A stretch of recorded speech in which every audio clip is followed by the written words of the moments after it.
Everyone, continue करते हैं exercise 5C question number 16। Question number 16 is find the sum of all multiples of 9 line between 300 and 700। तो यहाँ पे हमें sum find करना है 9 के मल्टीपल्स का जो कि 300 और 700 के बीच में लाई करते हैं। 300 और 700 के बीच के में नंबर्स देखने हैं। तो सबसे पहले हम फर्स्ट टर्म फाइंड कर दे कि फर्स्ट नंबर कौन सा होगा जो कि हमारा 9 से डिविजिबल होगा। ठीक है, 300 और 700 के बीच में। ठीक है, तो फर्स्ट नंबर हमारा क्या हो जाएगा, 306 हो जाएगा। ठीक है, क्योंकि 300 तो नहीं होता, फिर 301 नहीं होता, 2 नहीं होता, 3 नहीं होता, 4 नहीं होता, 5 भी 9 से डिविजिबल नहीं होता। देन 306 जो होता है वो हमारा 9 से डिविजिबल होता है। ठीक है, तो 306 हो गया। अब 306 में 9 ऐड कर दो तो क्या आ जाएगा, 315 आ जाएगा। 315 में 9 ऐड कर दो तो हमारे पास क्या आ जाएगा, 324 आ जाएगा। अब उसके बाद हम लास्ट वाली टर्म ढूंढ लेते हैं। ठीक है, तो लास्ट वाली टर्म हमारे पास यानी कि 700, वो तो डिविजिबल नहीं होगा। तो अब 700, उसके बाद 699, ये भी 9 से डिविजिबल नहीं होगा। फिर हमारे पास 693 जो होगा वो हमारा 9 से डिविजिबल होगा। ठीक है, अब देखो 9 से डिविजिबिलिटी किस तरीके से चेक करते हैं। अब अगर आपको 9 से डिविजिबिलिटी चेक करनी है तो आप क्या करोगे, सिंपल क्या करोगे कि जैसे कि यहाँ पे 306 लिखा हुआ है तो आप क्या करोगे, इसको 9 से डिवाइड करके देखोगे। लेकिन उसकी ज़रूरत नहीं है, आप इसको ऐसे भी करके देख सकते हो कि जैसे कि यहाँ पर डिजिट क्या है, 6 और 3 डिजिट है, तो 6 और 3 को ऐड करेंगे तो क्या आ जाएगा, 9 आ जाएगा। और 9 अपने टेबल से डिविजिबल है, इसका मतलब है कि 603 अपने टेबल से डिविजिबल है। ऐसे आप इसको देखो, 5 में 1 ऐड करोगे तो कितना आ जाएगा, 6, 7, 8, 9, तो कितना आया, 9 आया। मतलब इन सब का, इन डिजिट्स का जो सम है वो 9 आया। अगर इन डिजिट्स का सम कुछ ऐसा आता है जो कि हमारा 9 से डिविजिबल होता है तो ये पूरा नंबर ही हमारा 9 से डिविजिबल होगा। ठीक है, अब उसके बाद यहाँ पे हमें क्या करना था, इनका सम फाइंड करना है। तो सम फाइंड करने के लिए सबसे पहले हमें क्या फाइंड करनी पड़ेगी, एन टर्म फाइंड करनी पड़ेगी, है ना, एन फाइंड करना पड़ेगा। ठीक है, तो एन फाइंड करते हैं। तो एन फाइंड करने के लिए A N is equal to A plus N minus 1 D होता है। तो ए एन यानी कि लास्ट टर्म 693, ए यानी कि फर्स्ट टर्म 306 प्लस में एन तो हमें फाइंड ही करना है, तो हो जाएगा एन माइनस के 1 एंड डी कितना हो जाएगा हमारे पास 9। ठीक है, ठीक है, तो अब यहाँ पे हमारे पास ये कितना हो जाएगा, 693 माइनस के 306 एंड इज इक्वल टू हो जाएगा 9 एन एंड ये हो जाएगा माइनस के 9। ठीक है, 693 में से 306 सब्ट्रैक्ट कर देंगे तो हमारे पास 387 आ जाएगा is equal to 9 and minus के 9। अब इसमें क्या कर देंगे, 9 को ऐड कर देंगे क्योंकि इधर माइनस का तो इधर आके प्लस का हो जाएगा, तो इसमें 9 ऐड कर देंगे तो हमारे पास हो जाएगा 396 इज इक्वल टू 9 एंड। अब 396 को 9 से डिवाइड कर देंगे तो हमारे पास क्या आ जाएगा, 396 divided by 9 is equal to n. तो यहाँ से हमारे पास एन की वैल्यू क्या आ जाएगी, डेट इज 44, यानी कि एन तो आ गया हमारे पास 44, यानी कि इसमें कितनी टर्म्स होंगी, 44 टर्म्स होंगी। अब हमें फाइंड क्या करना था, अब हमें सम फाइंड करना है। तो सम का हम यहाँ पे सेकेंड वाला फॉर्मूला यूज कर सकते हैं। क्यों, क्योंकि हमारे पास यहाँ पे लास्ट टर्म जो है वो गिवन है, इसलिए हम ये वाला फॉर्मूला यहाँ पे यूज कर सकते हैं। ठीक है, तो एस एन तो हमें यहाँ पे फाइंड ही करना है। ठीक है, और एन यहाँ पे कितना है, 44, यानी कि 44/2। फर्स्ट टर्म हमारे पास क्या है, 306 प्लस में एंड लास्ट टर्म क्या है, 693। ठीक है, तो अब इन दोनों को ऐड कर देते हैं।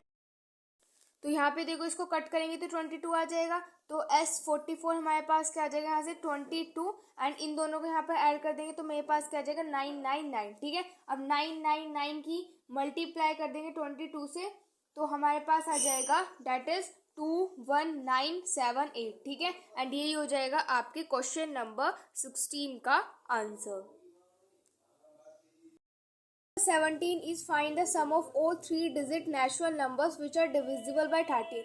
तो हमें जितने भी 3 डिजिट्स के नेचुरल नंबर्स हैं, देखो यहाँ पे डिजिट कितनी दी हुई है, 3 डिजिट। ठीक है, तो जितने भी 3 डिजिट के नेचुरल नंबर्स हैं, नेचुरल नंबर्स वो होते हैं जो कि हमारे 1 से स्टार्ट होते हैं। ठीक है, 1 से लेके जहाँ तक भी काउंटिंग होती है इन्फिनिटी तक। ठीक है, तो हमें सम फाइंड करना है 3 डिजिट के नेचुरल नंबर्स का जो कि 13 से डिविजिबल होंगे।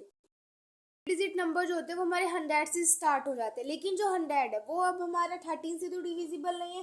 तो 100 के बाद क्या आता है 101, 102, 103, 104। तो 104 जो है वो हमारा 13 से डिविजिबल है। तो यहाँ पे हो जाएगा हमारे पास 104, 104 में 13 ऐड कर दो तो 117, 117 में 13 ऐड कर दो तो 130। एंड अब लास्ट वाला देख लेते हैं। तो लास्ट 3 डिजिट नंबर क्या होता है हमारे पास 999, लेकिन ये हमारा 13 से डिविजिबल नहीं है। तो 999 से पहले क्या आता है 999 से पहले आता है 998। तो वो भी हमारा उससे डिविजिबल नहीं है 13 से, ठीक है। तो लास्ट जो 3 डिजिट नंबर जो हमारा डिविजिबल होगा वो हो जाएगा हमारे पास 988, ठीक है। तो अब यहाँ पे अगर हमें सम फाइंड करना है तो सबसे पहले हमें क्या फाइंड करना पड़ेगा एन की वैल्यू फाइंड करनी पड़ेगी। तो ए एन लगाते हैं जो कि किसके इक्वल होता है ए प्लस एन माइनस 1 डी के इक्वल होता है। ई एन क्या है मेरे पास 988 इज इक्वल टू ए क्या है मेरे पास 104 प्लस एन तो मुझे फाइंड ही करना है एंड डी कितना है मेरे पास 13, ठीक है। तो जगह 988 माइनस के 104 is equal to 13 and minus के 13। अब इसमें से इसको सब्ट्रैक्ट कर देते हैं, आ जाएगा यहाँ से 884 is equal to 13 and minus के 13। अब ये इधर माइनस का है तो इधर आगे प्लस हो जाएगा, तो यानी कि हम यहाँ पे 13 इसमें ऐड कर देंगे तो हमारे पास हो जाएगा 897 इज इक्वल टू 13 एंड अब इसको हम 13 से डिवाइड कर देते हैं तो हमारे पास आ जाएगा 897 अपॉन में 13 इज इक्वल टू एन।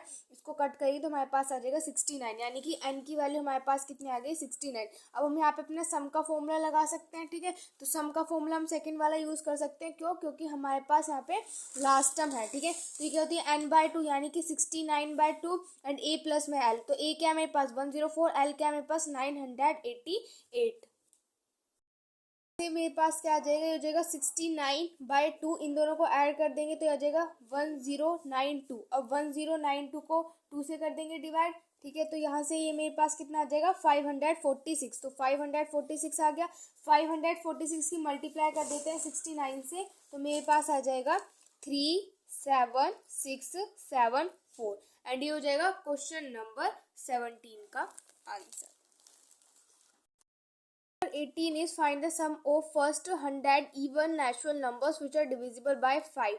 तो यहाँ पे हमें सम फाइंड करना है फर्स्ट 100 इवन नेचुरल नंबर्स का जो कि 5 से डिविजिबल होंगे। तो 5 से डिविजिबल हम किस तरीके से चेक करते हैं कि उनके उस नंबर के लास्ट में या तो 0 होता है या फिर हमारे पास 5 होता है, ठीक है। तो अब अगर उस डिजिट के लास्ट में 5 होगा तो वो इवन नंबर तो नहीं होगा, तो हम कैसे चेक करेंगे कि उस नंबर के लास्ट में क्या होना चाहिए 0 होना चाहिए। अगर उस नंबर के लास्ट में 0 है तो इसका मतलब है कि वो 5 से डिविजिबल है, ठीक है। तो यहाँ पे देखो जिस नंबर के लास्ट में 0 आता है तो वो कौन सा है 10 है, 10 के बाद 20, 20 के बाद 30।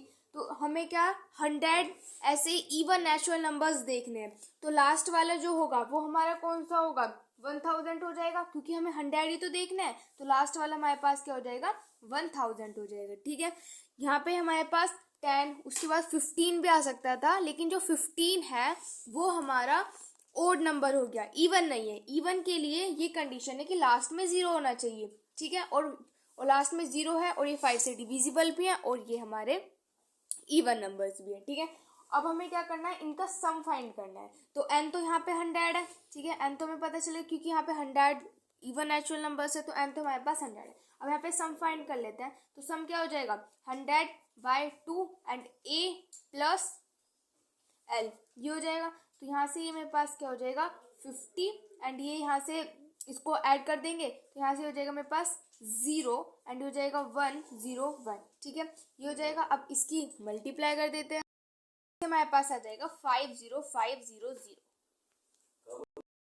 Question number 18